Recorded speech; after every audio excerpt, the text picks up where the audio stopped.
Okay, welcome everybody. It's 1 o'clock.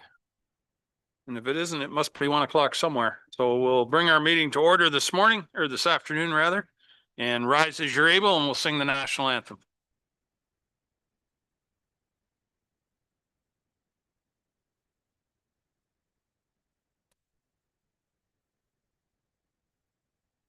O Canada, our home and native land, true patriot love in all of us command.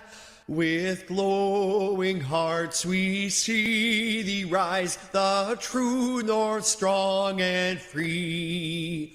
From far and wide, O Canada, we stand on guard for thee. God keep our land glorious and free. O Canada, we stand on guard for thee. O Canada, we stand on guard for thee. O Canada. I think once was good enough. That's right. Thank you. Councillor John is scheduled to read our land acknowledgement this morning or this afternoon. Joan, please. Thank you. Good afternoon, everyone. As we gather, we recognize and acknowledge the traditional keepers of this land with whom we share today. The Township of Southgate is a part of the traditional territories of the Anishinaabe, Six Nation of the Grand River, Saugeen Ojibwe Nation, Haudenosaunee, and Saugeen Métis. The land that surrounds us is part of who we are as it reflects our histories. May we live in peace and friendship with all its diverse people. Thank you. Thank you, Joan. Madam Clerk, is anybody registered for open forum? I did have one, Mayor Milne, Irina Pedro, but I don't see her online or in the audience. So I guess we will just skip by that for now. Okay. And if she turns up, if council would allow that to happen at that point. Okay, we'll come back around to that if we need to. Confirmation of the agenda as presented. Someone care to move that, please? Jim, seconded by Joan. Thank you. Any discussion? All those in favor? That is carried. Is there any declaration of pecuniary interest related to any item on today's agenda? Not seeing any. If one should arise, you can declare it at that time. I don't believe we have any delegations or presentations. Nope. Adoption of the minutes of the October 1st council and closed session council meetings as presented. Someone care to move? Jim or Jason rather, and Barb. Any discussion? All those in favor? That is carried. With council's indulgence, we do have a couple gentlemen in the audience today related to a matter, the first planning report. I wonder, would council be amenable to moving that up? All right, everybody's good with that. So Item 9.4.1. Correct. Yes, thank you, Madam Clerk. Someone care to move that? Martin and Monica. Ken, is this your report? Or there she is, Victoria. Welcome. Good afternoon. Thank you. Okay. Sorry, I should have maybe give you a heads up. That's okay. I don't mind jumping in. Thank you for moving it up. Yep. Okay. Well, good afternoon, everybody. So for this application, C10-25, the applicant is seeking to rezone lands at 271 and 281 from a residential type 2 to a site-specific zone. They'd like to permit a total of 6 two-story semi-detached dwellings. There's also some driveways onto Doyle Street, and it's also through lots as well, backlot access to Artemisia Street. And a cancellation certificate was issued by committee back in April, just to join the lots containing the original homes just into a single parcel. And then the rezoning is a condition of files B3-25 and B4-25, which were approved by committee at the September meeting. or the September hearing to create 3 lots, each containing 2 semi-detached dwelling units. So drawings for each lot are also showing driveways with attached garage, 6 or with individual covered porches as well, and the 6 detached dwellings, single detached or semi-detached, and an uncovered deck as well to the rear for each of the 6 dwelling units. The applicant's grading and servicing plans are also shown in attachment 1 of staff's report. The Van Harten servicing report also states that the subject lands can be serviced using existing infrastructure. Downstream impacts on stormwater can also be mitigated using some soaking pits, which are shown on the site plan as well. Just to give some context, the subject lands contain some existing homes, which are planned to be demolished, and these 6 new semi-detached dwellings are to be built instead. Since the survey shows that the lands are in Registered Plan 480, each of the 6 semi-detached dwellings can be actually legally separated through part lot control, which is a section in the Planning Act. Similarly sized residential lots are located in all directions of the site as well. Previously, there was an 8-unit back-to-back townhouse residential development located to the east at 221 Doyle Street, and the Todd Street subdivision is to the northwest as well. And downtown Dundalk is just about over 500 meters to the east. Also, just to note some comments in staff's report, those are on page 3. GRCA indicated that the subject lands are not regulated by the GRCA and will not be providing comments as well regarding the application. Township Public Works, Enbridge Gas, and Historic Saugeen Métis expressed no concerns with the application. Grey County indicated that a formal review has not been undertaken, their streamlining application review, and had no concerns. Triton Engineering also had no concerns. They provided some comments that were in advance of the detailed design submission. So the lot configuration we feel is compatible with nearby development. The proposed infilling also makes some efficient use of some existing infrastructure as well.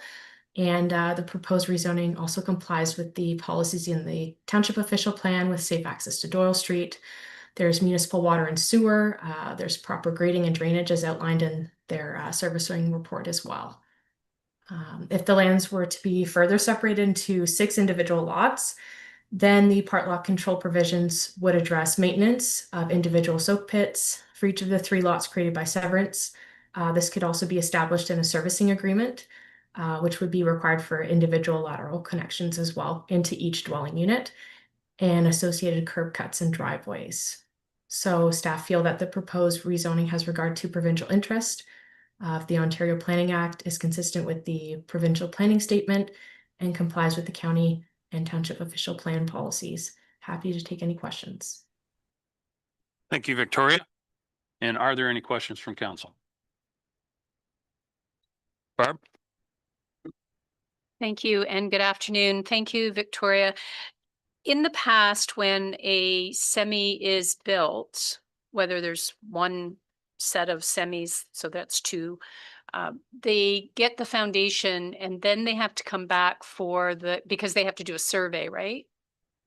And then they're subdivided again in order to sell? That would be dependent on the developer's plan, their phasing plan, and then as well if they would like to sell the lots individually. Okay, thanks. Any other questions? Joan? Thank you.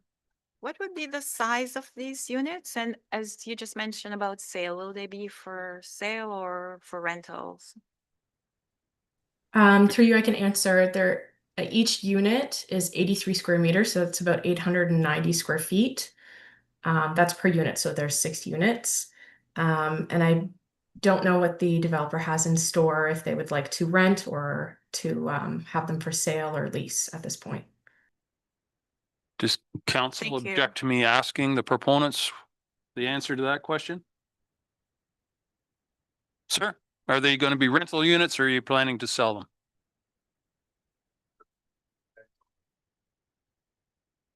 So there'll be private ownership.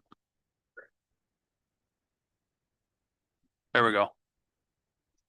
Correct. Yeah. So to Counselor John's question, though, 890 square feet, that's the main Main, Oh, main main floor, total square footage is roughly footprint. 1,400 square 1,400. livable space. Yeah.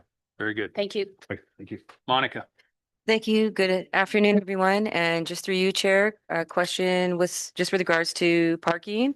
What's the on-site parking per unit and the street parking impact?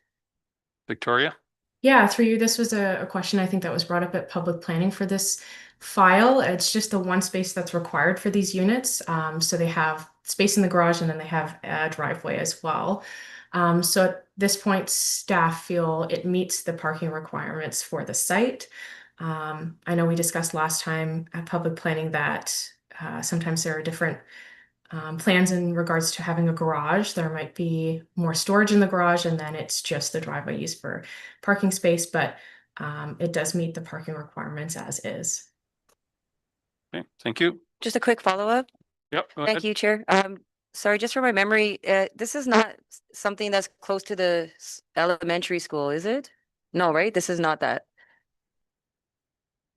No, No, right? No, Okay, no. just making sure because this starting to just be reminiscent of that.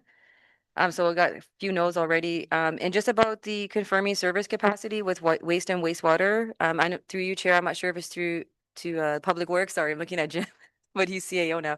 But I'm just wondering, was there any needed upgrades? Jim, Good afternoon, good people. No, there's been new servicing all along those streets, Doyle and is Artemisia, so they're capable of handling the needs. okay, any other questions? Not seeing any. I'll call the question. All those in favor? That is carried. Very good. Thank you, gentlemen. Hey, you're welcome to stick around and watch the rest of the meeting if you want, but I'm sure you got better things to do. We gotta get back. All right. Thank you. Okay, we'll come back to the start of our agenda, reports of municipal officers. The first is emergency services. I see RJ is with us here.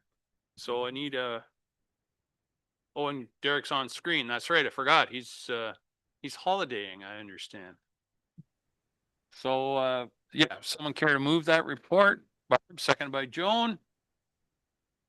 Who is Derek or Derek's Yeah, gonna take? Okay, I'll be taking this one. Chief Malik, go ahead. The floor is yours, sir, please. Good afternoon, members of council. Apologize for not being there, but we had some vacation pre-booked.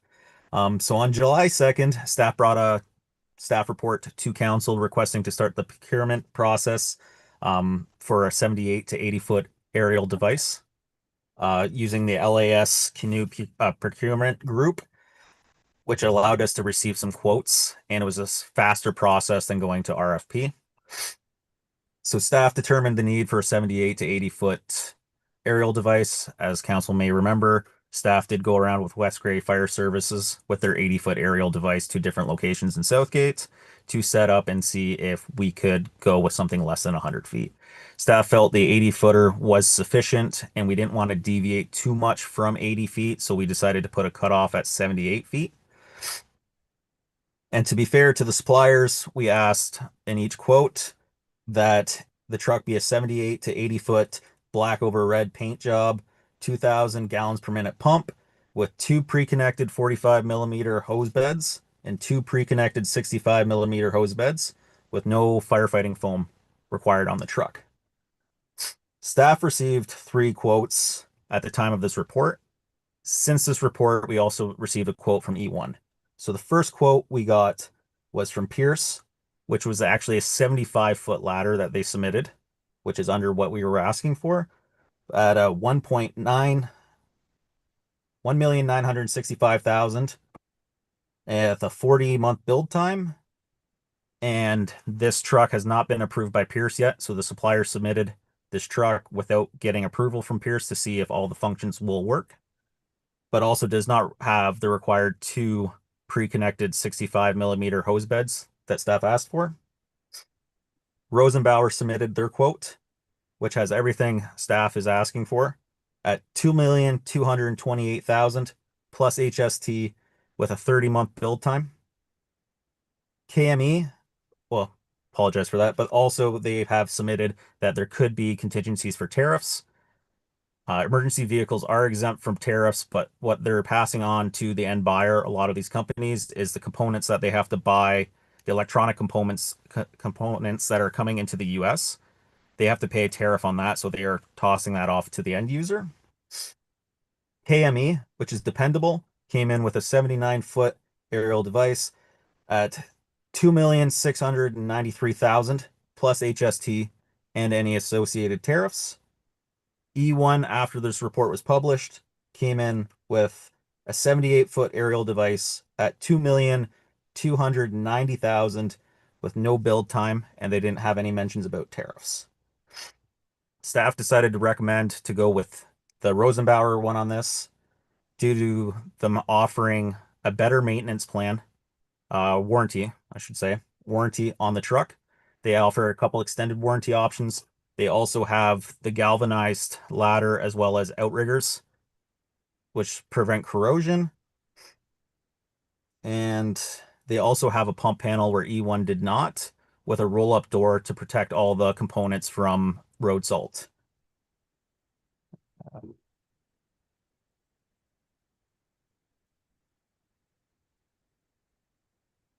As staff may remember, or as council may remember, when we started talking about aerial devices, we were in 2021. The price was about $1.2 million. The price has skyrocketed since then, and staff believe will continue to skyrocket. All these companies have come in and said if we sign with them, they'll lock in that price. And I guess I'll open up for any comments from council. Thank you, Derek. Any questions? Martin, please. Good afternoon, Derek. The price tag, as you say, went up, but when you look at over 20 years of their warranty, it's not a very amount of money per year. It's still a lot, but it's a good investment over that 20 years. I noticed in the little package they sent you, most of the company is in the Midwest states. You mentioned the warranty. Where does the maintenance? Do we have to ship it back out there for maintenance, or are there companies in Ontario that can do the work to start? So through the mayor, all the companies in Canada, they have third-party providers that will provide the warranty work for them in Canada here. Go ahead. And also with the picture of the commander seat, what kind of certification do you have to sit in that seat? Is it going to be in training, or does the fire department, like the provincial, do they have a certification to run it? So through the mayor as well. So we got the option with the pedestal, not the commander seat.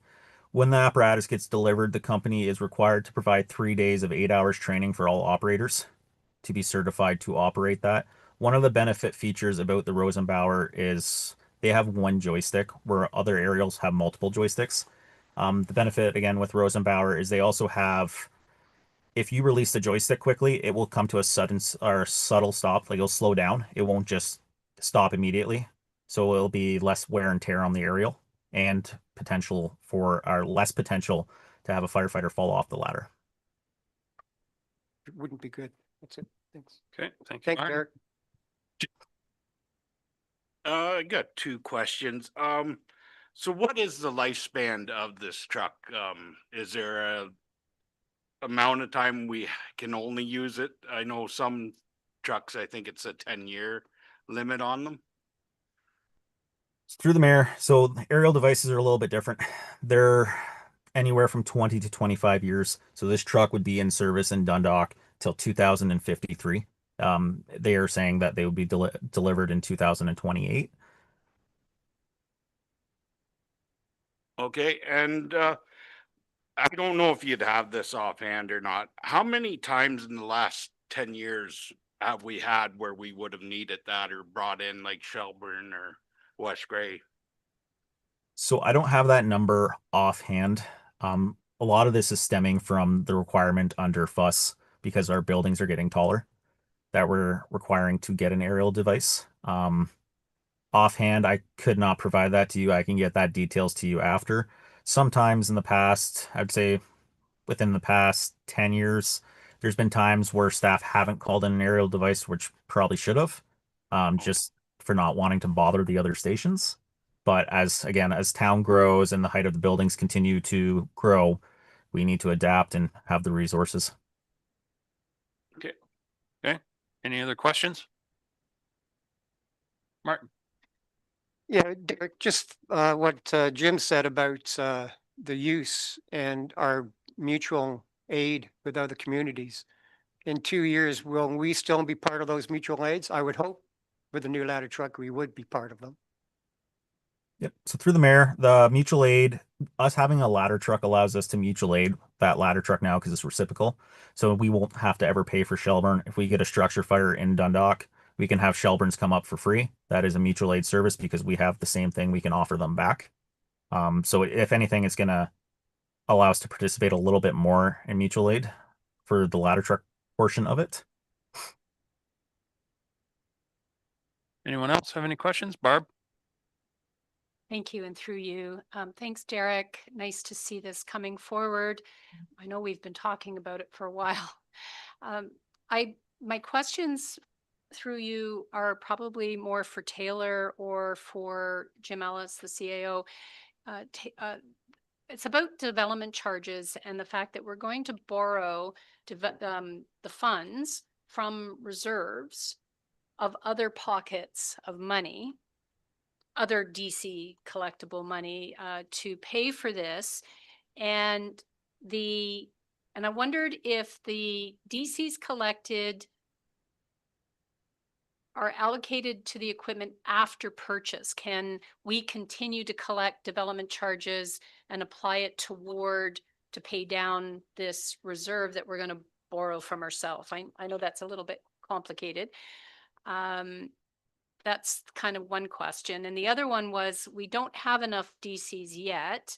What if the development doesn't happen or the federal and provincial government follow through on cutting development charges on us again? I know those are a lot of That's okay. unpredictable. We don't know what the governments are going to do, but thanks. So I'll try to go through one at a time. So DC's collected after we bought the purchase, absolutely. Our options, just so council was aware, were to take a loan privately, like through a bank or Infrastructure Ontario, and then pay that back as the DCs came in, to lease it, and then the same program, pay it back as the lease came in. Obviously, with a lease, that would be a little bit harder to assign cost to because leases are cost heavy upfront. And then the last option was to borrow from internal DCs within the fire department, which we know that's underfunded for the truck, or borrow from other funds. So those are all the viable options that we received when talking to Sean Michael at Watson's. So yeah, so we can collect after the fact, and we can change, is my understanding, the allocation for how much percentage is allocated to fire to pay back those DCs. Just one. Go ahead. Yeah. Thank you. And I know it's a bit unpredictable. We don't know what's going to happen with development over the next, 25 years. But the other aspect, borrowing $2 million would put us in a threshold of where that borrowing threshold, and we don't really want to go there. My only concern with borrowing from our current reserves is what other capital projects might be at risk if we've taken that $2 million. Have we got enough wiggle room? Because I'm fully supportive of moving forward. I just want to know that we're not jeopardizing one project that's important to the community over another. Jim, you want to take that one? Yeah, so currently, I believe we're around 12 million collected in the DC reserve. There's 8 million that's in the wastewater reserve. Again, this is 2 years out, so right now, the phase one for the wastewater was estimated about 5 million, and we got 3.4 in grant. But with time ticking here and going forward, and maybe what happens with the tariffs on the wastewater upgrade, let's say that's a $6 million investment. So we would have to have 3 or 4 million out of the wastewater component. That would leave still about 4 million in the wastewater is how we kind of looked at it. And with this phase one, that takes us out 15 or so years. So there would be time to replenish the reserve again for the next wastewater upgrade is the way we've captured how it looks kind of. Okay, If only we had a crystal ball. Joan, you had a question, please. Thank you. Chief, I can't remember the exact figure. I know we started off with 1 million and something, correct? And now we're at a little bit over 2 million? I know that the aerial apparatus is very important, but I know the price keeps going up and this is the time that we need to get it done. But if you could just refresh my memory, please. Thank you. Yep. So when we started this process, 2021, I think we started looking at some aerial trucks. They were about $1.2 million. Since then, the price again has skyrocketed. I know another municipality in Grey County, they bought a 105-foot aerial device a year ago for 1.7 million. So the price just keeps going through the roof on this one. One thing I can let council know that I know it's in our DC bylaw for 1.7 million for the aerial device, but when talking to Watsons and Associates, that's just an estimate. Whatever we purchase the truck for will actually get updated in the DC bylaw so we can collect fully for that, plus the interest we have to pay to the other departments. One of the benefits too, I might add, about going with a 78-foot instead of a 100-foot right now is when we do a new DC bylaw update, we can now, for 2053, start collecting about 25% of a truck, a new aerial truck for that 100-foot when it happens in that year. So there is a component of that that will be DC eligible compared to just out of taxation. I hope that answers some of your questions. Thank you very much. That clarifies a lot. Thank you. Jason. It's more of a comment, I guess. Barb had, one of my concerns using the reserves. I'm just still not. We don't know what growth is gonna do. It's a little concerning to me. I guess to, Chief Melnick. Is there, I know through the canoe process, is there I would rather see us, use a Canadian company. I know you had looked at a few maybe. What would, not going through the RFP process, is that why it's all American companies or? I mean, we got tariffs coming on maybe on this and that. I would just like to have seen a Canadian company if we could have done it that way. So through the mayor, all these dealers are through Ontario. There is no aerial apparatus manufacturer in Canada, which is why we have to go to the States for this. Well, you answered my question. I looked up the other night. I thought there was one in the out west, but maybe I'm wrong. Nope. Okay. Monica. Yes, thank you. Just through you, Chair. Thank you, Chief, for your report. Just with regards to, in terms of price hold protections, are there any that exist if the delivery slips beyond 30 months? For price hold protection, so when we sign for this, this is what we're in. It's locked in other than the tariff price. We haven't had a conversation about any delays. I haven't heard of any manufacturers giving any discounts for delays as well. That would be a new thing, I think. But whatever, if we sign a contract like staff is recommending with Rosenbauer, this is our price minus whatever the tariffs may, or plus whatever the tariffs may come in at that time. It's unpredictable at that point based on the American economy and who's president and a bunch of other things. So. Any other questions, Jim? And then I'll come back to Barb. So it would be, we'd have to put a down payment and I'm just trying, what was the down payment? I haven't. is it 225. And then the rest is on the When it's final delivered. delivery. Okay. Okay. I hope I was right on that, Chief, was I? 228,000, so it's 10% of the price tag, and we would be able to pay that out of the DCs for fire currently. Right. Barb, you had a question. Just something that popped in at one point, I remember us discussing if it's 78 feet, it fits in the bay? Correct. Thank you. The Fire Hall Bay, not Georgian Bay. Jim, Just to add, if we proceed, the final number at the time, a couple years down the road, we can readjust and look at how that final payment's gonna be structured.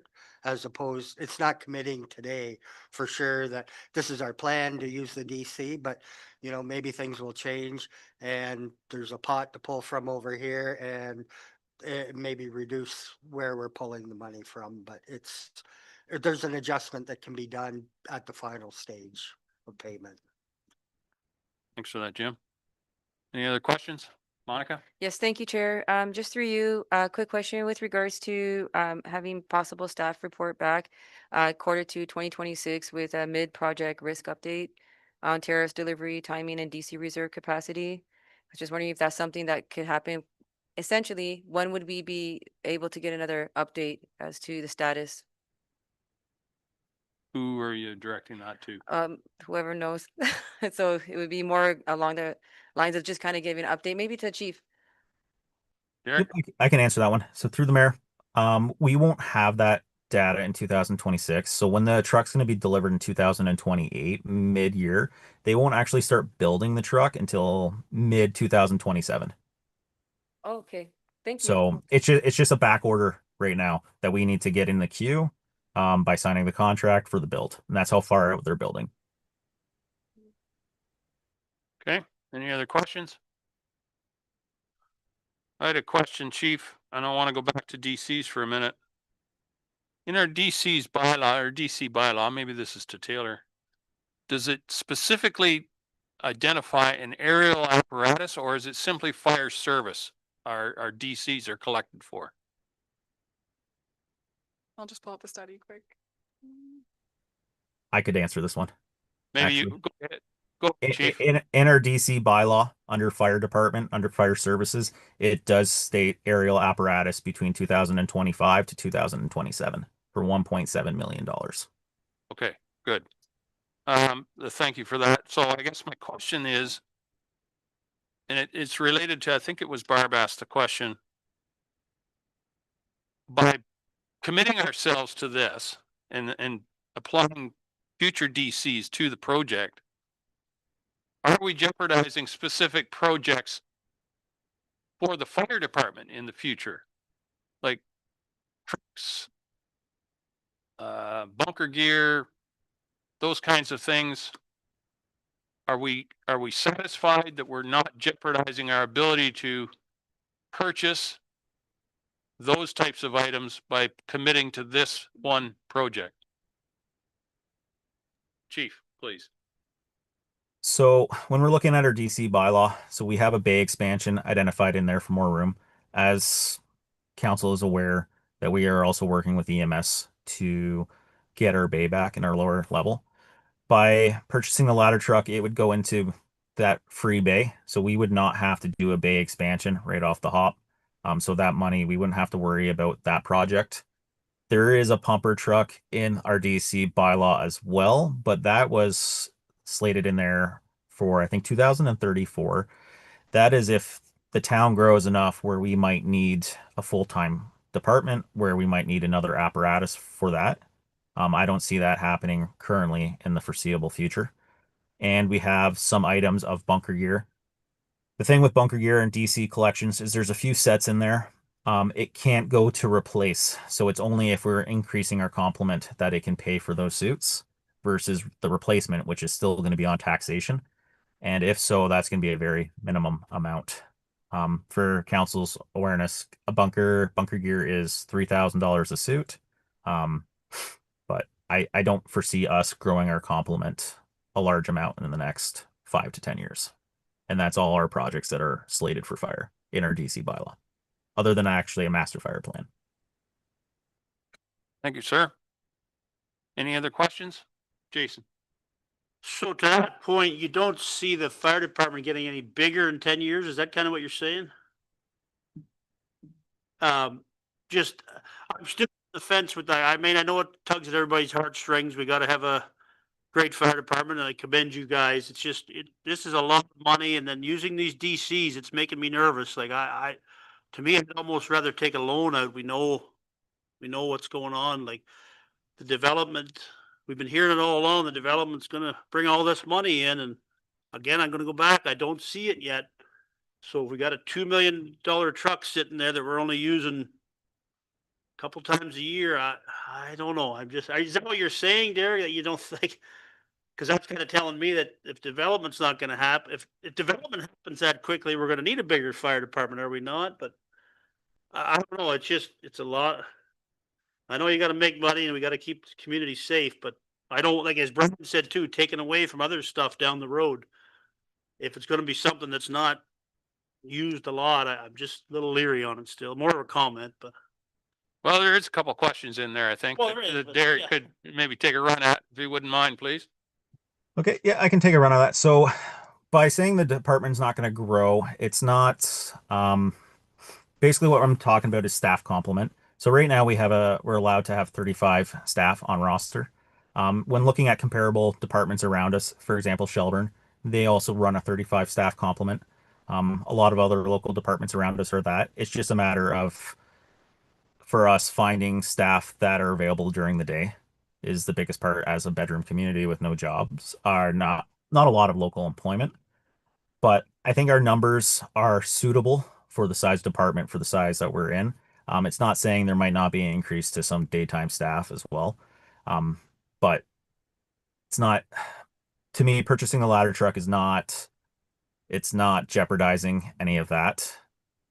If anything, it's giving the fire department more tools in the toolbox to use, especially in town when we have a 3-story school coming, instead of waiting for another department that may show up, but they might be committed somewhere else, and then having to wait 35 minutes for the next available apparatus. We're kind of in a hole in the area where we're situated, where the closest aerial apparatus is West Gray, Hanover, Shelburne, or Orangeville, or we're going up to Meaford and Owen Sound. So there's kind of a big pocket where there's nothing. So the travel time for that will obviously it plays a factor into the firefighting techniques as well. I hope that answered some of your question, but also the ladder truck will be used more than people think. It's not just for in town for fires, like it's for chimney fires out in the rural. We have a big industrial section out in the rural as well that the ladder truck would be responding to as well. So hope that answers some of your questions. Would just change your analogy a little bit. Rather than say we're in the middle of a hole, I'd say we're at the top of the hill and it takes people time to get to the top of the mountain. I would agree with that statement. Good. Jim. Yeah, again, as Councillor Rice points out, 2 years down the road, we can look at if council feels more comfortable with the loan structure at that point in time, rather than pulling from the reserve. This was just an avenue that we could look at right now that it could be doable kind of proposal. Jim, and then I'll come back to Monica. Would this change if we get this ladder truck? Would it change our the insurance rating for the community? Derek? Through the mayor. So anybody with 3-story or greater building, or a building with 35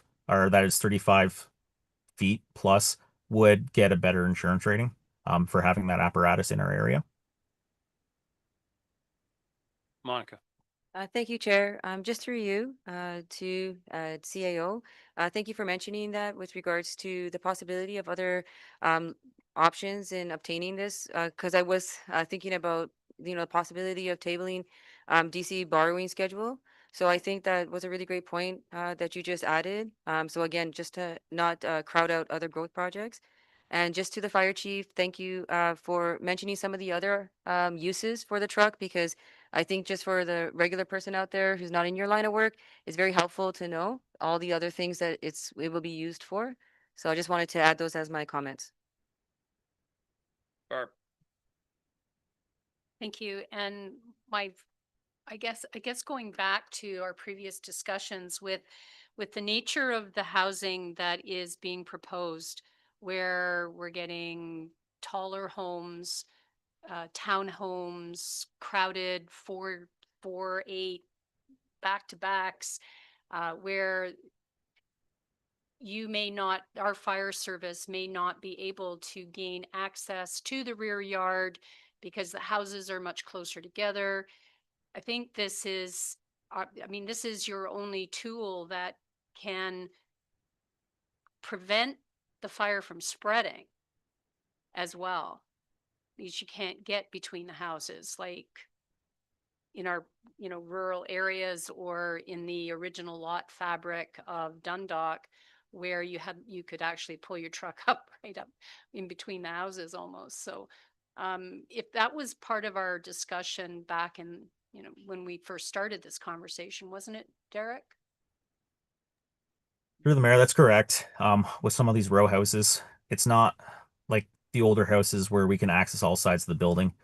We might have to go down 4 houses, stretch hose around, and then across the backyard just to the back of the building. Versus using the aerial is used as an elevated device as well. So there is a waterway on it where you can spray from the ladder down if there is a roof fire or if there's something in the rear of the structure. So it is a benefit for that. And one of the things I just want to add into is I think it's $2.2 million is the price today. I don't know what it's going to be in the future. It could keep climbing as well. So that's something I think council needs to consider as well. I'll predict that the price will not go down. I'll go out on a limb. RJ, you're here and I appreciate you being here and joining us. Is there anything you want to add? No, Derek summed it up great. Hopefully you guys are in support of it. He's put a lot of work in. We've put a lot of work into kind of doing the research. So yeah, no, he's had every question. So I'm just here to support him. Yeah. All right. Well, thank you for that. And yeah, the chief has done a good job and a lot of work has gone into this. Martin. Yeah, just a comment. It's a good chat we've had about the prices and what's needed, but I was going to comment on the houses going up. I think Jim mentioned in a question, what's the time frame over the last 10 years? How many times would we have used it? Well, that was 10 years ago. Now we have the taller homes because where they're built in marsh. So they didn't realize they had to stay 4 feet out of the ground. So, and I think the fire department had a report where they actually said the time rates for fires. Back in the day, it could be 25 minutes for a house to get totally inflamed. Now it takes like 5 minutes because of the materials. Not even that, 2 minutes, I think I read, right? So if you have a house here going up, and like Barb said, how long will it take for the other 2 beside it? So if you can't stop that one, at least douse the other houses. You're not going to be able to have guys run around like that. So just that fact alone, and the growth is enough to warrant it that way. So Yep. Just a comment. Barb. Actually, I thought Martin was going to ask this question because you were talking about how many times in the last 10 years would we have needed, but how many times in the last 5 years or 3 years have we had to call out Shelburne or West Grey for use of their aerial apparatus? And how many times have they not been able to respond? If at all. I mean, just because they're busy with their own fires. Derek. Through the mayor, I don't have that data with me right now. Shelburne is still very new to the game with us, with our automatic aid agreement. With that, our newer subdivision, so we have an automatic response built in for our new subdivision areas based off the housing, that any confirmed site of flame or smoke, Shelburne is getting tiered automatically, as well as any of our industrial buildings. When we have an alarm, they are getting dispatched automatically.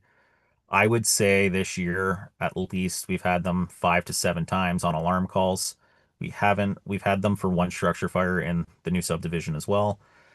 West Grey, we try to use more outside in the rural area just because they have the smaller truck. They have a single rear axle, allows them to get in some of the rural driveways better. But that truck's also not just used for us coming in. Like we would use the aerial truck for all of Southgate to help out Wellington North that services as well, or West Gray if they need a second aerial as well in the Southgate area. So I would say there's a handful of times that we've used West Gray as well, but if you want those numbers, I can definitely report back those numbers for you. And for the Shelburne, we've had an automatic aid agreement with the tanker where they were unable to send it to us once because they were in Orangeville. They do have an agreement with Orangeville that any structure fire that happens in Orangeville, their ladder truck is going down there as well. Thank you. I recalled us having that conversation before, and I don't need the specific data. I think it's sufficient to know that we have mutual aid and automatic aid, and we need to know that we can respond adequately and quickly from in all areas of our 638 square kilometers. Thanks, Chief. Any other questions from council? Okay, not seeing any. I'll call the question, although Deputy Mayor has requested a recorded vote. Madam Clerk, would you take the poll, please? Through you, Mayor Milne, recorded vote called for staff report fire 2025-014 aerial apparatus procurement. Councillor Singh Soares, Yes. Mayor Milne, In favor. Deputy Mayor Delbreen, In favor? Councillor Rice, Yes. Councillor Ferguson, Yes. Councillor John, In favor. Councillor Shipston. Yes. By a vote of 7-0, that carries. Thank you, Madam Clerk. And thank you to the chief, and thank you, RJ, for being here. Enjoy the rest of your time away, sir, and stay safe. Thank you, everyone. Have a great day. You bet. Okay, moving on to economic development. We have a couple of reports there regarding CIP applications. The first is regarding a Heritage Restoration. That's the name of the company, I believe. Yes.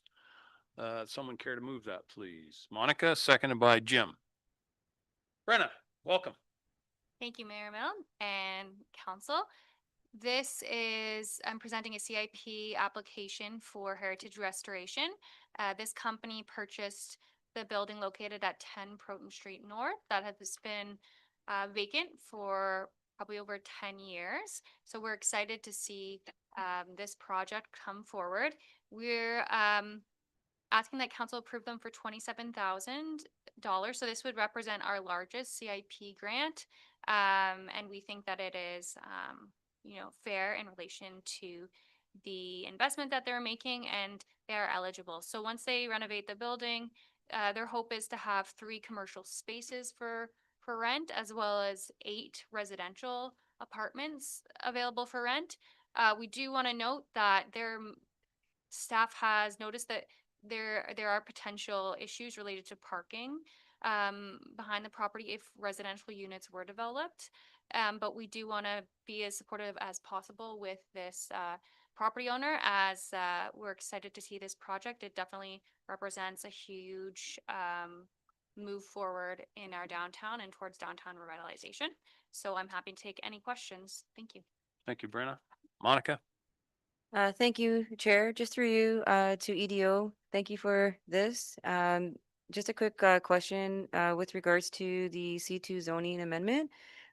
Just wanted to know what the timing would look like for that, and how will staff handle interim compliance?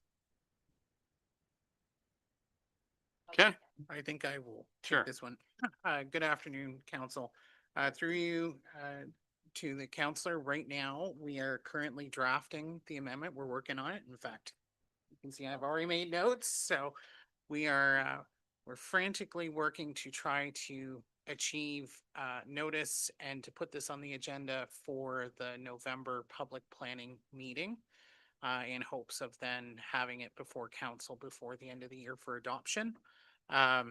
Because we don't want the zoning bylaw to be a barrier. Unfortunately, like all things, when you start peeling back the onion, we're finding other things. So what we're trying to do is kind of focus on the issue at hand, and then we know that we have the zoning bylaw review coming. So if it's not an issue that's related to trying to move this project or any others along the core forward, we'll deal with it for hopefully November, and then adoption later on before the end of the year. And then we'll defer everything else to the zoning bylaw review. But we're meeting tomorrow just to kind of go through what those layers are, just to make sure that we don't miss anything. But tentatively November for public meeting. Go ahead. Thank you, Chair. Just to that, I'm probably gonna go to Ken again, but with the EDO comment about the parking, I'm so happy you mentioned that. Just wondering, would there be any possibility to have any kind of like parking management plan while things are developing?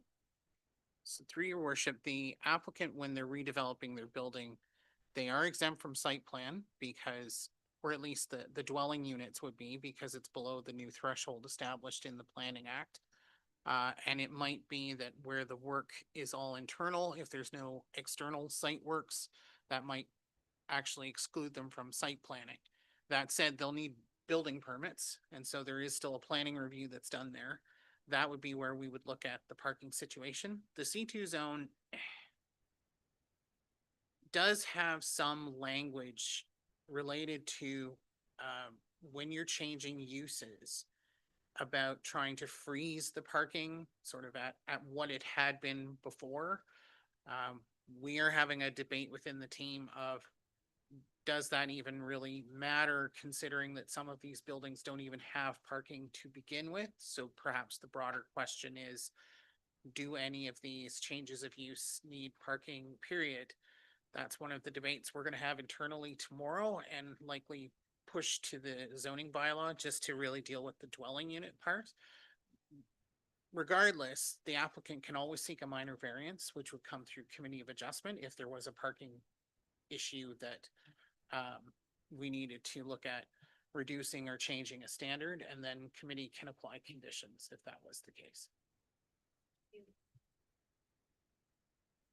Jim? And then I'll come to Joan. Yeah, just to add, in that vicinity at the Proton parking lot is space that downtown upstairs habitants park over that way. So, that's part of what Ken's scheme is looking at the municipal parking that's available as well to support the housing. Thanks, Jim. Joan, you have a question? Thank you, Mr. Mayor. Brenna, is the building an heritage building? You said Heritage Restoration, or that's the name of the company? Thank you for your question through you. It's not a it's not a heritage building. Yes, that's the name of the company. That's a good clarification to make. This property owner, his company is really focused on restoring older buildings. And although this isn't designated as a heritage building, it is a, heritage building in a way. So that's kind of behind the name of the company, is that's his intent, and his passion project is restoring these buildings. Yes. So it's not an heritage restoration, it's just the owner naming himself as Heritage Restoration. That's the name of his company. Yes. Okay, so I have a follow-up. Why I asked that question is because the building was purchased and the owner is listed as a Mr. Bidesh with a Brampton address, and then here it said something about restoration improvement. So that kind of caught my eyes. And I know that the building has been an eyesore for many years and we want to see it fixed, but why 27,000? Why are we going over what we normally do for CIP? Thank you, Counselor, and through you. This one, the building owner is eligible for all those, all that grant monies, and obviously council has the ability to discern how much they do want to give to businesses, especially in light of the fact that the total monies that we have for CIP projects is 140,000. The reason why staff is recommending this is that in relation to the size of the investment, it is about a $1.5 million investment. That seems fair. Whereas, other projects, we haven't had anyone be even half the amount of this project, really. So that's kind of the reason. It's in relation to the investment, and then looking at the number of businesses that will be able to be in there after this restoration, and also the number of housing units that will be there as well. Thank you.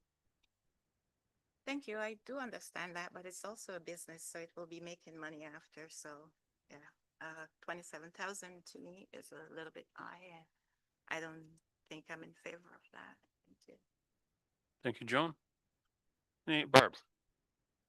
So you've touched on the parking, which was part of my questions because we already know it's an issue. I was downtown one evening and somebody was trying to get a parking spot.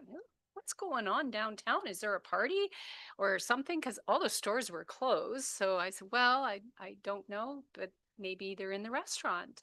But I mean, there were a lot of vehicles on Proton Street, so it's going to be an issue.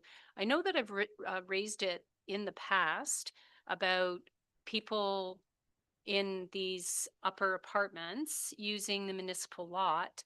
If you were in an apartment building and you wanted an extra parking spot that wasn't included in your rent, you'd have to pay for that parking spot.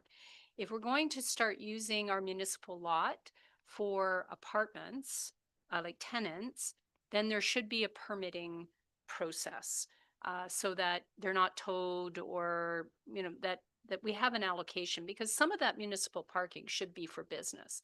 I'm not unsupportive of the proposal because I see the benefit of the additional apartments for that middle range. Do we know if any of them will be earmarked or designated affordable according to the 30% in perpetuity? Like, are they willing to entertain an agreement to make, at least one of the apartments an affordable rental unit? And we definitely know that we need daycare. So, having another daycare space, more commercial business, I think it encompasses a lot of the categories that we put out there for our community improvement plan. Good for them for being able to take advantage of and layer and stack those options, just as other businesses have been able to stack. We've got another one coming on the agenda. So if you could answer the question, I know parking is going to be an issue. I would hate for us to have them build 8 apartments and then they have to come back for a minor variance, which potentially doesn't pass. So then what do they do with regard to tenant parking? I guess putting the cart before the horse. The affordable piece, I was wondering. So through you, I will answer the question about affordability, and Ken, I'm gonna give him the parking question. Thank you. So this building owner, the grant that he received, so he gets for development charges, building and plan permits, and then the building and land improvement grant. So that one is more for the retail spaces. So, and just structural, the building in general. So he did not utilize the housing rehabilitation grant or any of them related to affordable housing. So he did not have to showcase that these apartments be affordable. Staff are in the process of trying to come up with an agreement that would, encourage applicants to keep things affordable, but at the moment we don't have one. So that's we don't know. Yep. I think the fact that instead of just being able to build a 2-bedroom apartment or have a 2-bedroom apartment that already existed, they're now able to increase the number of units. They'll be more attainable. They'll be more economical for the tenants. Hopefully they'll pass on the benefit to people. We hope so. Through you, your worship, just back to your question related to parking. The whole point of the amendment is actually to try to avoid an applicant having to go through committee of adjustment, simply because when you add in the material that they need to produce to then submit, and then the notice, and then getting to committee, that can add several months to their process. By going through this amendment, the idea is to come up with some sort of solution that would deal with the parking issue and allow them to move forward, and it doesn't impact their building permit, and essentially not have them put the building permit on hold for a minor variance. At this point, as Jim mentioned, we are looking at the possibility of looking at the parking provision being provided on the municipal lot. It could be through a license. It could just be you park there and that's the way it is. It could be that we exempt the units from having a parking requirement because the on-street parking is a shared resource that everyone has access to, whether you're going to the business or whether you're going to the unit, recognizing, of course, in the winter, you're not supposed to park on the street overnight because of our bylaw. So we're trying to take all of that into account. But I will say that I think the status quo, like, no, we're gonna have to take a risk here. And the status quo is not gonna work. Other than it will potentially expose this landowner to some risk going through a minor variance process. So we want to try a couple of things and see how it works. And the other thing is that if we try this with one owner and it's not working, we can always come back to council and say, well, we tried this, we're gonna have to look at something else. Sure. So thank you. My point isn't, we're encouraging, we're working through a process that's going to allow any building owner to build more than the 2 units or 1 unit above their space. But we need to address the lack of parking because we already get complaints from, get complaints from commercial businesses that their customers can't park near their store because the tenants are parking in the spots. But I don't know who owns the cars, but if we already have an issue, which you've already said we do, we're compounding it. So I look forward to being part of the conversation on how we address the parking issue of a car-centric community, because we don't have public transit. Jason. It looks like a good idea in line with the downtown revitalization. To Joan's point with the 27,000, and maybe I missed it in here, Brenna. We've seen it before. Does that money get released once the project is totally done? Okay, I thought so, but it wasn't. Cause I mean, it's a lot of money if he gets it half done and decides to do something else. So I wasn't sure. Yes, thanks, Counselor. That's correct. It won't be reimbursed until we see all the receipts afterwards, then we reimburse it. Yeah, and it is at the discernment of council, the amount that they decide to give out. So, yeah, thank you. I guess I would just add that the parking increasingly is more of an issue. But as our community grows, I think there's a lot of people that are used to just pulling up in front of this hardware store and running into the hardware store. That ship has sailed. You're probably not going to park right in front of where you want to shop because there's more people shopping. And so hopefully you don't have to walk 6 blocks or even 2, but more people, more business. It's not going to be like it was 20 years ago. It just isn't, for better or worse. Anyway, final call for questions. I'll call the question. All those in favor? That is carried. Absolutely. Madam Clerk, would you take the poll, please? Through you, Mayor Milne, recorded vote called for staff report EDO 2025-015 CIP application for heritage restoration. Counselor Shipston, Yes. Counselor Ferguson, Yes. Mayor Milne, In favor. Counselor Singh Soares, Yes. Counselor John, No. Counselor Rice, Yes. Deputy Mayor Jobreen, Yes. by a vote of 6-1, that carries. Very good. Thank you, Madam Clerk. Okay, moving on to the next one. CIP application is for Country Automotive. Someone care to move that, please? Jim and Barb will second. Brenna. Thank you, Mayor Milne. And again, this is application for Country Automotive for building permits and facade improvements for their property located at 92 Main Street West in Dundalk, which they recently purchased. And it's 7,500, the amount that we're suggesting, recommending that council approve. This is in relation to the total estimated cost of the project being $152,000. This would sit them at a total of $11,000 for this specific property.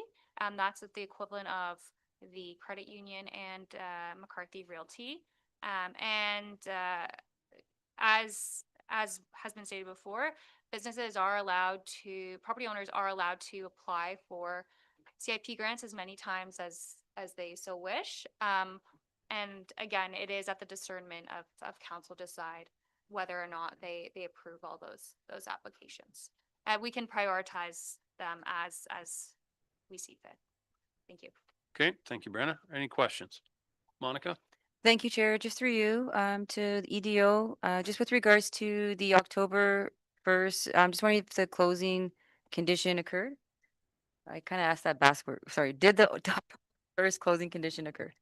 Thank you. Yes, they own the property. Perfect. Thanks. Any other questions? Joan, please.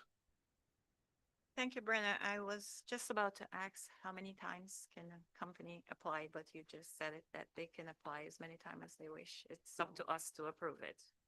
Thank you. Any other questions? Barb? Thank you. And if I'm not mistaken, when I asked this question the last time, are they able to bring the sign from, they got a grant for facade improvement on their previous location. Are they able to bring that sign with them?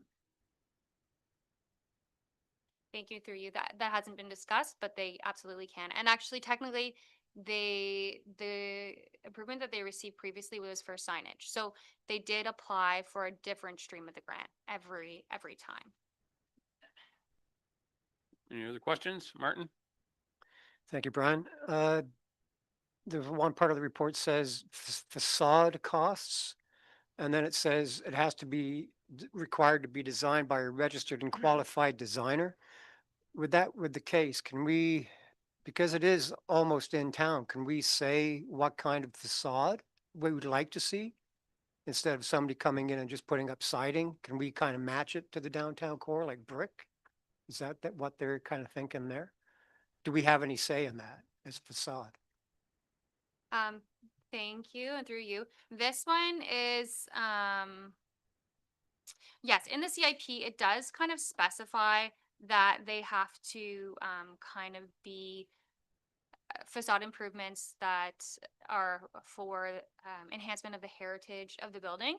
I would just note that a lot of these are more for the side of the building that faces Yonge Street. So if you look at the pictures of the building, it is a cement wall, whereas the front of the building is a brick facade. So it's kind of enhancing that wall that's naturally kind of ugly. So it's really going to enhance the building. And you're right. So in the CIP, it does specify, and it does try to encourage keeping to that traditional facade.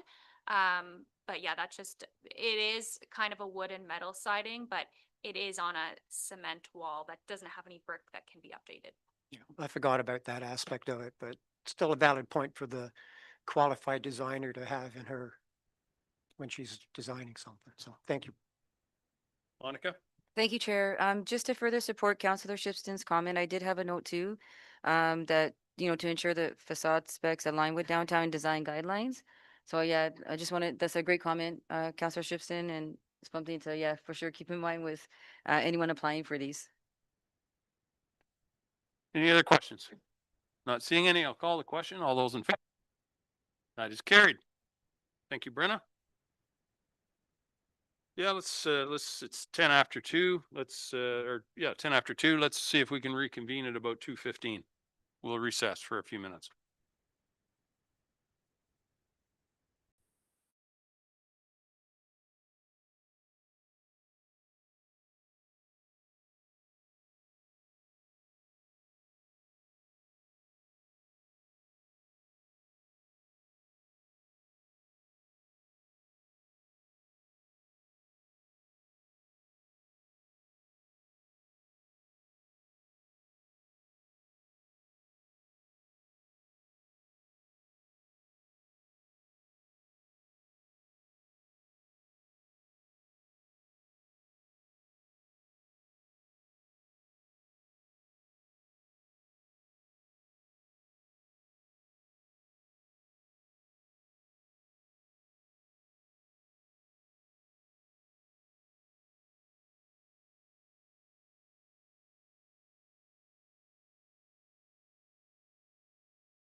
Okay, we'll bring the meeting back to order. Our next set of reports are from the Building and Bylaw Services. We have a resolution here regarding kennel fees for 2025. Someone care to move that, please? Jim, seconded by Martin. Ken. Thank you, Your Worship. Good afternoon again. We have Phil online, who is our CBO from the office. The report before you is just trying to complete our journey that we've been on in regards to amendments to canine bylaw and the issue of kennels. As council is aware, we had some amendments. We added some charges. Then there was some concerns from the kennel owners. We've since we were before you a couple of weeks ago where that was amended and removed. So the second inspection is no longer here. But as part of this process, we held off on the invoicing of the kennel fees for the kennel license as we got these concerns and direction from council to engage the kennel owners. Given the amount of time that has transpired, we as staff don't believe it would be prudent to invoice kennel owners for their license at this point where we didn't get all the invoices out. And honestly, we believe that this would build some goodwill with those kennel owners that we're working to resolve any of the issues that have occurred. So we're suggesting a one-time waiver of the fee for this year. We're estimating the cost is about $10,000, but keep in mind that may have also included the fees that would have come from the second inspection, which we never did anyway, so we wouldn't have been getting some of that revenue. We would then stabilize the invoicing process so that it would be issued at the end of this year or early next for the following year. I also wanted to just make it clear in case any of the kennel owners are watching that we're not suggesting that there would then be a corresponding massive increase in fees to cover off this waiver. This would be a one-time waiver. There may be some slight increases as we normally do with fees in terms of cost of inflation, but nothing to play catch up. And so we're asking for council's support in this gesture. Great. And Phil and I are available for questions. Very good. Thank you, Ken. Are there any questions? Okay, I'll call the question. All those in favor? That is carried. Thank you, Ken. Moving on to the planning department, we've already dealt with the first report. The second is regarding surplus farm dwelling severance and Momentum Grain Farm Incorporated. Emily Helmuth. Someone care to move that, please? Monica, seconded by Joan. Ken or Victoria? There you are. Victoria, welcome again. Hi, good afternoon again. It's me. Yep. Okay. For file C19-25, again, it's a proposed rezoning. It's a condition of a surplus farm severance for B125, which was approved by committee back in June. So for this rezoning, it would prohibit future residential development on the 19.41 hectare retained lot, and also the applicant's abutting 20 hectare lot to the east, and recognize 170 meter frontage and area of the 0.93 hectare severed lot, which also contains the existing farmhouse. Previously, Grey County provided comments on B1-25. They recommended merging and rezoning the retained lot and the applicant's adjacent lot to comply with the official plan policies that the surplus farm severance should occur on 40 hectare parcels. But as we previously noted, the township official plan does not require a minimum lot size for surplus farm severances. So the applicant then agreed to rezone to prohibit residential on both the retained lot and their abutting farm lot to the east, but did not want to merge the title for farm business reasons. So staff's report from B125 also outlines some details of the proposed surplus farm severance, and the applicant's farm and their abutting 20 hectare parcel are under separate title from the retained lot. The farmhouse and trees would remain on the surplus farm lot with about 170 meters frontage on Southgate Road 8, and again, 0.93 hectare area. There are 20 hectares and 40 hectare farms in the area, as well as some smaller residential lots to the northwest on Southgate Side Road 13. There's also some wood lots along the southern portion of the lot that will be retained as well. Just to briefly outline some comments received, include the requirement for a field or farm entrance by Township Public Works. No concerns noted from Historic Saugeen Métis and Enbridge Gas, but again, county staff are still unable to support the subject application. The proposed site-specific rezoning under the bylaw presented implements the conditions outlined in staff's previous report for file B1-25. And again, the applicant did not want to support merging the title to maintain some future farm business viability for some economic viability goals for agricultural area. So, and again, the township official plan does not require title of the retained land and abutting parcels to merge. Rezoning both to prohibit residential use still has regard to the provincial interests of the Ontario Planning Act and is consistent with the PPS, and has regard to Section 51 of the Planning Act, has regard to the Grey County official plan and the township official plan policies as well. Happy to take any questions. Thank you, Victoria. Are there any questions from council? Thank you. And thank you, Victoria. I struggle when the county doesn't recommend approval because it goes against their official plan. And yet we are recommending that it be approved regardless. What are the ramifications?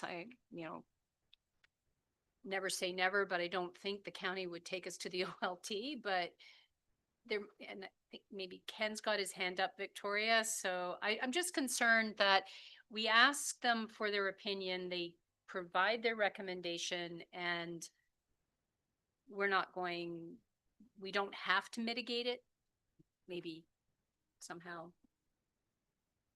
Ken? Thank you, Your Worship. Through you, the counselor, maybe I'll start, and then if Victoria wants to add anything, if I've missed, she can jump in. One of the things that Victoria mentioned was that this has regard to Section 5124 of the Planning Act. So under the Planning Act, plans of subdivision and consents have to follow that section, which is, and it actually has unique language that is different from a zoning bylaw amendment or an official plan amendment. And what it says is that the proposal has to have regard to, not align with or be consistent with. So if this was a situation where we were dealing with a zoning bylaw amendment, we would likely have a different recommendation for you because it would not be consistent. However, because the Planning Act is written to say, have regard to, we have had regard to the county's official plan. However, the one thing that the county official plan fails to recognize is that there are existing lots of record throughout the entire county that do not align to this policy, and that it's really outside of the Planning Act for us to be asking them to consolidate and then redistribute. The application before you aligns with the intent of their policy. It may not align with the actual specifics of it. And that's really what the Planning Act is speaking to, is, are you really aligning to the intent and not necessarily the prescribed regulation itself? And speaking as a planner, in my opinion, it's not a good thing when you start adding specific numeric rules into your plan, because then it becomes an issue when you have language like must be consistent with or must align with, because then you have no ability to have any flexibility or recognize that what happens in Southgate might not align with what happens in other parts of the county, let alone the county's vision as a whole. But you are right, they could potentially take us to the OLT. Where I think they would have a not so strong case is the fact that 5124 is have regard to. Thank you. Very good. Any other questions? Call the question. All those in favor? That is carried. Thank you, Ken. And thank you, Victoria. Moving on to legislative services, we have a report here regarding a severance file. It's an old one, to dedicate lands as a highway. Someone care to move that, please? Martin and Jim. Madam Clerk? Thank you, through you, Mayor Milne. Normally I wouldn't, or we wouldn't put a report on these. They just would end up with the bylaws, but due to the age of it, I thought I should explain why. This is coming forward. So just a recent real estate matter here. We discovered that the 3-meter road widening, while the applicant did convey it to the township, it was never actually dedicated as a roadway. And it's just in the township's best interest to have it dedicated as a roadway since we do own that 3 meters. So this is basically just a cleanup. I included the decision there, and it's a bit confusing because the decision was back when it was a Highway 6 address. And so now it's on the town line there. So I guess just questions if I have anything, or if you have any, but it's pretty straightforward. Clean up on Highway 6. Any questions? Monica, please. Thank you, Chair. Just through you to clerk, just quick question, if this sketch would be available online for public Sorry, record? The sketch for the, sorry, for the road widening. like the Let me. Yes, so just, yeah, would it be possible to display a sketch so the public record shows exactly where the widening applies? Just wondering if it's not something beneficial. typically Yeah. they're not typically bylaws that we would add to our website. We have the registry if someone wanted to view it, those are public, but we don't typically add every bylaw.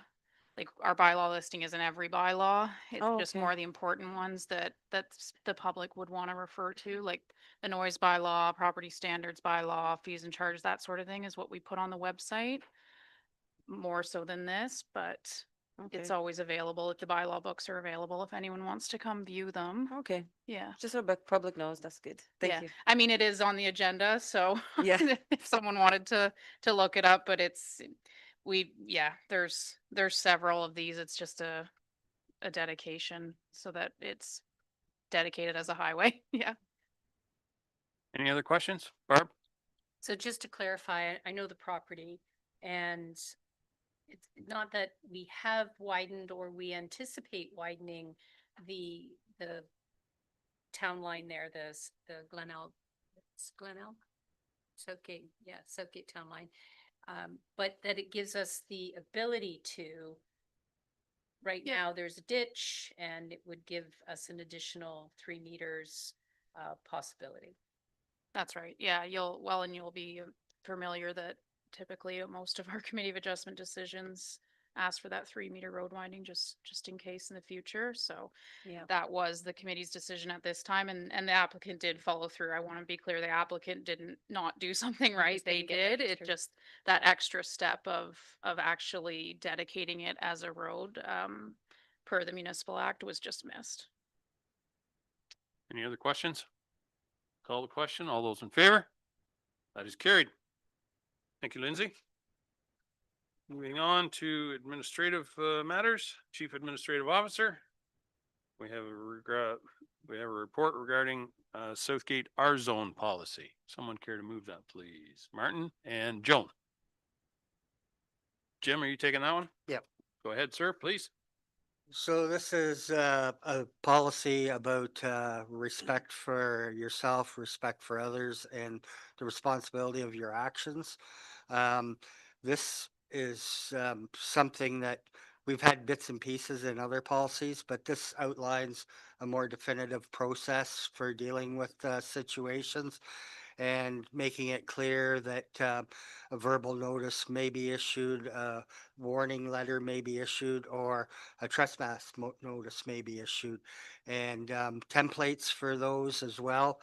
It has occurred in the past in the township, and this just strengthens for everyone's knowledge the procedures and the consequences, as well as the R zone policy seems to be flavor that's around in many municipalities, and even our neighbors, West Grey, Grey Highlands, and Shelburne's, have this particular policy called R zone. This also is recommended by the Ontario Ombudsman that every municipality should develop and publicize a policy on trespass notices and service restriction. So this is just bringing us in line with being able to communicate better with the public and the expectations of respect for everyone. Very good. Thank you, Jim. Any questions? Monica? Thank you, Chair. Just through you to Jim, thank you for this report. Just with regards to reporting and enforcement, do we know like who and how fast and what consequences will be implemented? Or is it still like developing? Jim? It's outlined in the policy and it's in the bylaw section. So it does give the consequences and the timeframes for the severity of maybe the actions. I don't have it pulled up here. I have the report pulled up. So.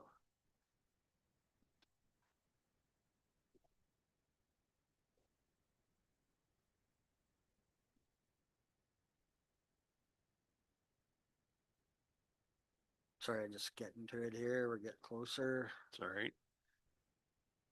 So there is timelines for reporting it out with different timeframes of 3 days for notice, and then on acting on it, if there's a written warning, that would be within 7 days. There's an appeal process if someone takes that route, that would be up to council to have a listen to what was happened, and this is there's another table here with oh, here it is, the incident for the different sanctions of what had happened. Say someone was physically striking someone, the minimum ban would be 6 months for that would be a notice of trespass.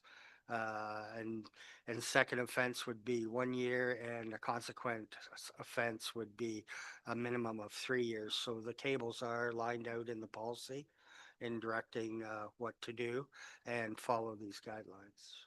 Thank you. Yes, it's good to outline for public to hear it. So thanks so much.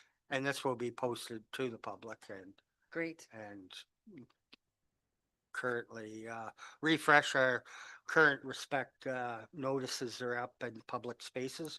It'll now be replaced with the R zone policy and the number to refer to and where to get it. So. Very good. Thank you, Jim. Martin? Yeah, Jim, what you just said there, like, and it's in the different tiers, 6 months, 3 months, a year. That still gives us the power to bring in the other acts, like the criminal act. Like if he does something bad after 3 months, comes back again, that still gives you the right to get the police involved, right? Yeah, Like, that was never mentioned any, absolutely. but that's Yeah. the last final resort. Yeah. Yeah, this definitely those avenues would be taken if depending what it was warrants. So absolutely. And I guess a follow-up. Yep. And with my naive self, I hate it when this kind of stuff comes, like common decency and respect, you have to politicize it and put legislation through. The other side of me, the realist, says, yeah, it's going on. Has there been any instances in the past 2 years with staff and the public? I mean, you might not be able to answer that, but was that a precursor to get this moving too? Because the other, like West Grey and Grey Highlands, they have it. Was there anything that, or just to, as you say in the report, just to enhance policy number 33? I would hate that would not happen with the staff, but Jim? There has been incidents in the past, and we've had visitors in the office who have had some warnings as well. But again, we'd be able to strengthen this by saying we have a policy that's actually this and states this, that this is what the consequences are. As before, there was something out there, but not as well defined as what we have here. So, but it does occur occasionally. Barb? And then Joan, did you have a question? No? Okay. Thank you. And through you, the bylaw was really clear, so thank you. And I understand that it's important to have a policy and documentation protocols to follow. It keeps it consistent. It gives staff a tool to refer to on what their responsibilities are and what their protections are. But also it ensures that we're following the same protocol for everyone. There's, no favoritism. This is the policy, and and it'll be published. The one thing that I did discuss with staff, that I found the R zone from, I keep thinking planning, and, R2, R6, and it is a respect policy, respect and responsibility. And I wanted to suggest that rather than it being so cryptic, if somebody was, trolling our policy section or bylaw section of the website and they saw our zone, they might look at it. And could it be expanded upon our zone respect and responsibility, or our zone respect? I'm whatever staff would think is appropriate. It just plain language today is, people don't have to think, oh, what's an R zone? It's right there. And so I would like to suggest that we create the R zone. And I went to the other municipalities and they do, and it is just called an R zone. But I would never have known it was there until you brought it forward. Do you need an amendment, a friendly amendment, to suggest that we expand the title to include R zone dash respect and responsibility, if council is amenable? Or Jim, who wants to? Well, first of all, this was great thinking because we never thought of that. So, thank you for bringing it to our attention. Because it can be a conflict, as you pointed out, to different people's thought waves. So, I think this is a good, add-on to it. So, I'll let the clerk, take it over from here. Yeah, we can, it's just a friendly amendment. We can update it if approved before we update all of our regular spots. We'll change the title. And if I may, I did note that the staff report and the bylaw were very well, it explained it so well. I didn't have any issues with that. I just, let's make it plain. Okay. Martin. I had to smile when Barb said that the R zone. I was at work and I was looking at just initial glance at the agenda. I said, what is that doing down there? Shouldn't that be up with the planning? So I had the same idea. So I think that's a great idea. If it's going to be if it is a respect possible, call it by what it is. So And I think if you need a seconder, I'd second. staff have agreed that we can do that. Okay, any other questions? I'll call the question. All those in favor? That is carried. Thank you, Jim. Thank you, Lindsay. Any notice of motion? Nope. Oh, you missed the one. You might not be looking at the addendum agenda. It's 9.6.2. I see it's on here, but it's Oh, you know what? not Yeah, on those here. were printed. That's It's okay. fine. That's my bad. No, that's fine. I'm glad you pointed that out. So the next report is regarding the Flato East security reallocation, funding reallocation.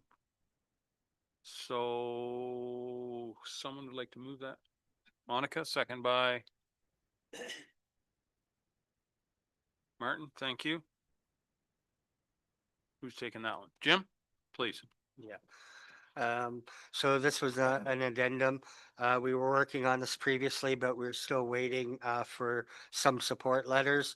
And with some other staff on vacation in the other firms, we were just waiting on it. So we're bringing this forward. So the preliminary acceptance for stage 3 works, which is the utilities in Flato phase 7, 8, and 10 have been cleared, and that the reallocation of $249,000 be reallocated to Glenelg Phase 1 that was short of $7,118, and the remaining $242,193 go to the Glenelg Phase 2A site alt securities. It is also noted that the over the securities total that we are still undersecured by about $33,000. But in the grand scheme of things, we still have over 5 million in securities on Flato, different pieces development. And with other phases nearing some similar preliminary acceptance in different stages, there should be some other shifts coming forward sooner than later that would top up if they don't top it up beforehand. Thank you, Jim. Questions? Martin? So Jim, even though it is 33,000 deficit, you just said there's going to be another development come in or money coming that it's just going to be hopping and hopping and hopping until it's all done. So it's just on paper, really, this then, isn't it? Like, we're not really going to lose that. Or do we have to make that up when we take over, or assuming a road or whatever it is that we're physically deficit that 33,000? Did I Jim? say that right? Yeah, you're painting the picture. So, yeah, it does keep shifting. That's what typically, there has been some payouts done in the past too with larger amounts with developments, but right now, my understanding is they're ready to mobilize in for Glenelg Phase 1 and finish some sidewalks and parks that some preliminary acceptance could be granted there. And again, some security shifts are nearer completion. So if that comes to fruition, that can happen. But with everything in the grand scheme of things, the 5 million really is blanketing the whole developments and fairly secured. Any other questions? Jason? Well, I just wondered, I get what you're saying here, Jim, but you look at the reports or the attachments and a complete list of deficiencies not completed. The parkland not complete. I just don't know why we keep moving forward until they're not done in total. I don't get that. I guess that's my question. Jim? Yeah, there are some different components. The problem with the parkland being tied in with this one, there's so many lots around it that have to have grading completed as well to bring it in. But for this one, it's the utilities portion that is completed substantially. There are some deficiencies that are noted that will have to be corrected. But again, we're still holding enough securities in 7, 8, 10 that would be sufficient, I believe. Yeah, well, it looks like quite a few deficiencies to me on the holes and I don't know. That was just a question. Again, we've had 2 engineer firms as well walking through and commenting on this and in agreement as well. Monica? Thank you, Chair. Just through you to our CAO. Just wondering, because so many questions and comments come up, and I know that you do your best to answer. Just wondering, have we ever considered if we could publish a public-facing subdivision type status dashboard for transparency that may include things like milestones, securities, allocations, acceptance stages? Like, is that something that would be helpful to kind of keeping everybody abreast on everything, and then also for you all to be able to update for people? Because I know a lot of questions keep coming in. I guess we could look at taking a run at compiling it. I'm sure, yeah, it would be doable, but we can bring back something back in the future on which stages are at which and the statuses. So some of them are outlined in some of but because things keep shuffling around, it's kind of makes the deck look a little different each time. So yeah, we can bring something back in the forward if that's what council wishes to see the status and where they're at in different stages. Any other questions? Barb? So just to clarify that this will ensure that the roadway for the school, we're still moving forward on the school. I was going to also ask to Councillor Singh Soor's question about, we get an update on where all these developments are again. There was a map that showed, phase 1 through 11 and where Norm Jack Park was going to go, and it'd be great to get a status on that because, there's still, the community is upset about that park not moving forward. It's been 7 years since it was dedicated. So there's a lot of moving parts and there's been a lot of additional development beyond from that date. There's been how many? 3 MZOs, a new school, this road, Eco Parkway. There's a lot. So just seeing a visual of where all of these subdivisions are located is always helpful from time to time. Jim? Yeah, just on the site alt for Ida Street access. My understanding is in recent conversation that the contractor will be mobilizing in. There's for that next week, I believe they have an opportunity. The other one is Glen Elg Phase 1, which I spoke about earlier. That's a different contractor, and they're bringing a crew in. My understanding again is in between other work phases, so that's to also happen here within the next couple of weeks by the sound of it too. Thank you, Jim. Any other questions? Monica? Thank you, Chair. So just to that point, would it need to be a direction to staff to see if we would be able to put up a dashboard of sort for a visual? Well, I think Jim indicated that they'd take it back and have a look at it. And Oh, discuss okay. what could be done, and So that doesn't need a, I don't think so. okay, thank you. Is that fair? Yeah. Any other questions? Call the question. Oh, Jason? Absolutely. So, Madam Clerk? Recorded vote has been requested. Would you take the poll, please? Certainly through you, Mayor Milne, recorded vote called on staff report CAO 2025-026, Flato East, phases 7, 8, and 10 security reallocation report. Deputy Mayor Delbreen, Yes. Councillor Singh Soares, Yes. Mayor Milne, In favor? Councillor Ferguson, Yes. Councillor Shipston, Yes. Councillor Rice, No. Councillor John. No. By a vote of 5 to 2, that carries. Thank you, Madam Clerk. Moving on now to that's it for reports, correct. So now we have the consent agenda.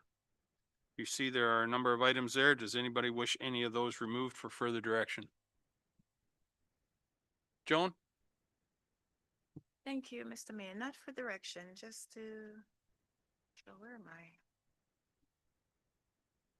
The item 11.6, librarian CEO report. I just Absolutely, wanted we to can pull that.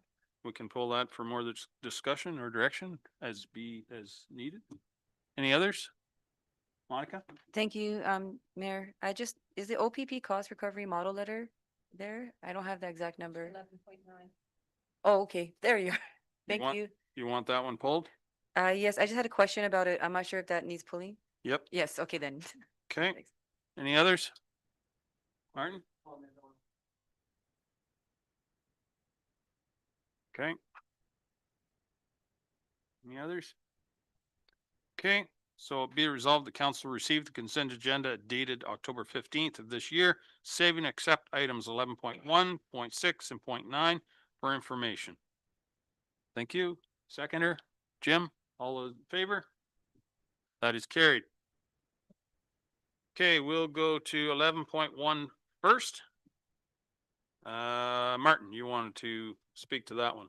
Yeah, I just wanted to say good job to the finance treasury staff, because the point 2 in the report with the write-offs of the water billing, over 2 years, it's $66,000. So to change it where they don't have any more is a good thing, and it should be made.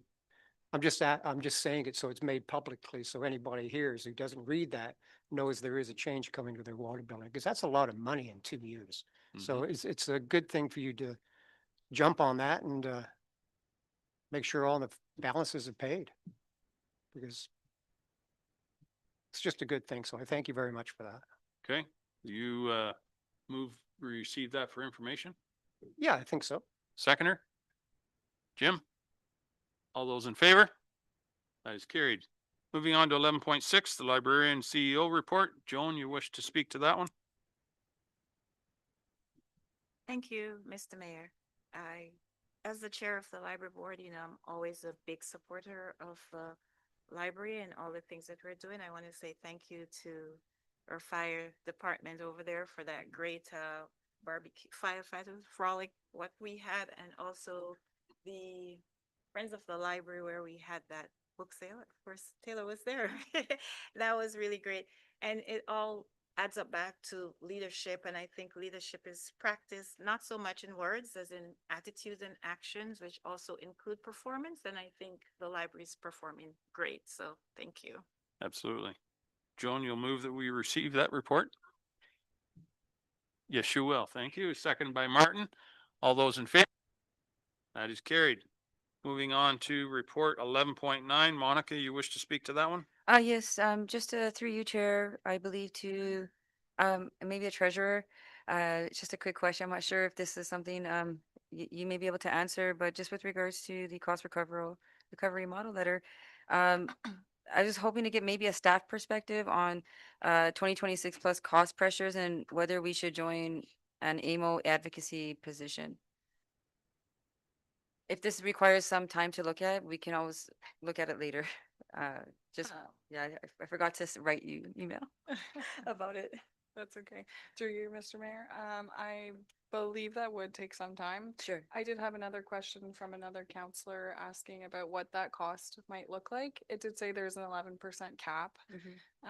So I estimate it won't be more than 153,000 of an increase to the budget. So It's good of them to cap it at 11% increase, wasn't it? That's nice. I appreciate that. Sorry, that too much sarcasm, maybe. Martin and then Barb.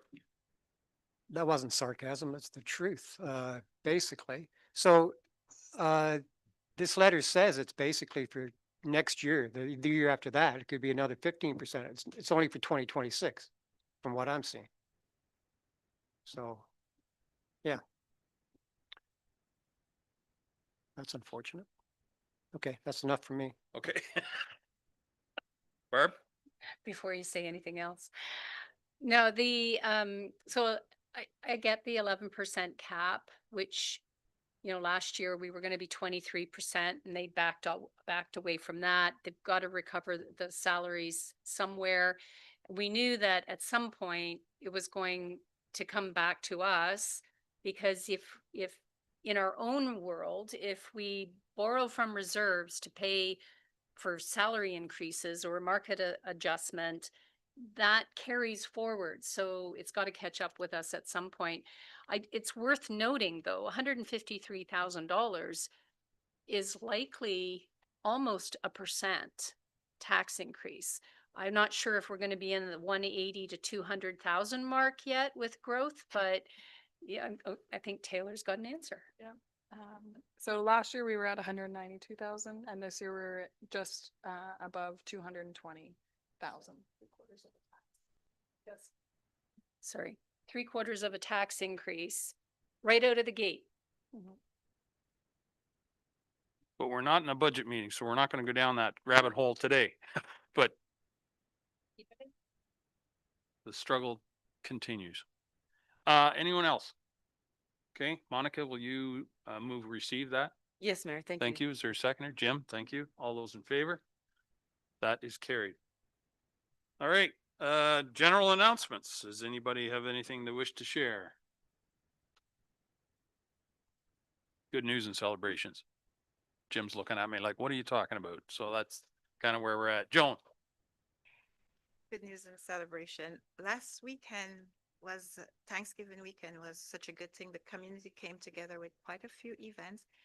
I was actually helping out at Season of Hope. They had a free Thanksgiving dinner for anyone that had signed up, and it was really a great feast that they had there. Deputy Mayor was there also serving. I think she came as a guest, but we ended up serving dinner. And the following day we had Bianca from Jazz and Pizzazz. She also had a free Thanksgiving lunch, which was just great to see the community coming together for, food insecurity. So that was a good thing. And I also had the pleasure of attending the Diwali event on Friday night. So there was a lot of things going on in the community to talk about. Thank you. Thank you, Joan. There absolutely was a lot of good things going on. Monica? Thank you, Chair. So yeah, just to echo Councillor John's comments, with regards to the great Thanksgiving, dinners that became available, through Jazz and Pizzazz, Bianca, it was great to stop by and see, what everything happening and at the Erskine Center, and then also, Seasons of Hope, with, I think it's Kimmy, is her name. And anything else that was going on, throughout Southgate. It's very, wonderful to see community pulling together. And yes, there was community event, that, was celebration for Diwali, and Diwali will be celebrated this month. And Diwali is the celebration of lights, and Deepavali actually means lights. So just I want, to clarify, because, in days leading up, to the celebration, there were some cruel and racist comments that were made online, about members of our South Asian community, which is growing. And I'm not raising this for sympathy, criticism, or in part of public life. I accept that that happens, but just wanted to say that racism and hate are not criticisms. They are harmful and they will never be acceptable in Southgate. And I'm sure everyone echoes those comments. Some of those comments my children had seen, and as a mother, that matters to me, matters to everybody. So while I'm celebrating the light, in Diwali, it was a great turnout. I want to thank the Dundalk Legion, Branch 285, for opening up their doors, to celebrate that, because it was very important that we, celebrate our veterans who made it possible for all people of all backgrounds to be able to come here. Sorry, I could hear the feedback. For all people from all backgrounds to be able to come to Canada and this great nation of ours to be able to celebrate different events. And just want to take a moment to thank the many leaders across Ontario who reached out when they heard, what we were doing with Diwali, and also the cruel comments that unfortunately surfaced. So there's that solidarity really mattered. And it just, reminds that leadership is not just about position, but about principles. So I know it's general announcements, but I did want to take a moment to say that Southgate is a place for everyone who calls it home, and hate has no home here. And thank you for allowing me to share that. Thank you, Monica. Anyone else? Okay. Moving on, we'll do the bylaws. Does anybody request any of those to be removed? Joan?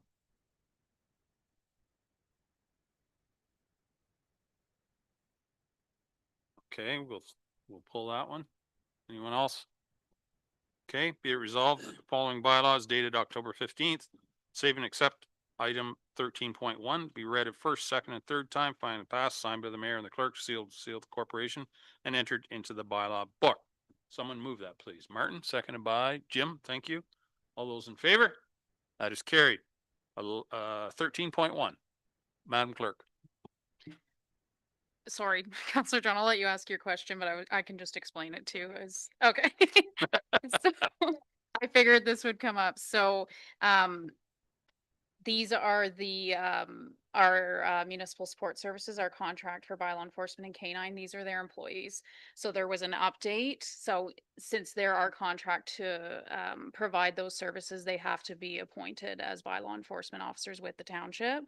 So they just had some staffing changes. So instead of doing an amending bylaw, we just repealed and replaced the old one. So this is a list of their current staffing, and all of which who need to be appointed by us as bylaw enforcement officers to be able to carry out our bylaws. Well, thank you.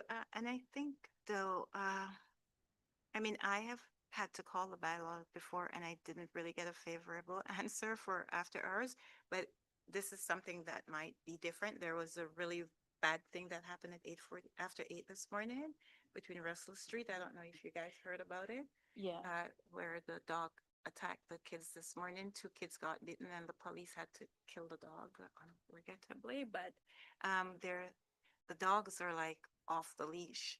I walk every morning and I have to keep changing my route because there's just places that you can't walk. So I don't know what our bylaw officers, I know that they can't be everywhere at the same time. And by the time you call, the dog is probably on a leash by then, but yeah. So, so through you, Mayor Milne, I don't believe we should get into a big discussion about that on this, just because this is just the appointments for the employees of MSS. But I believe Ken is bringing forward a report to deal with the MSS contract in, I believe, the next council meeting or the one after. So I think a more fulsome discussion can be held at that point. in those regards. So Joan, Thank you. will you move that we accept the bylaw? Thank you. Yes, I. Seconder? Barb will second it. All those in favor? That is carried. Okay, we do have a closed meeting today, so be it resolved, the council proceed into closed session it is now 3 bells. In order to address matters relating to a proposed or pending acquisition or disposition of land by the municipality or local boards, specifically acquisition of land update, and personal matters about an identifiable individual, including municipal or local board employees, specifically risk mitigation, and that all those required remain in attendance. Someone care to move that, please? Jason and Martin will second. All those in favor? That is carried. We will now proceed into the conference room for the closed meeting session.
you, Kayla. We're now back in open session.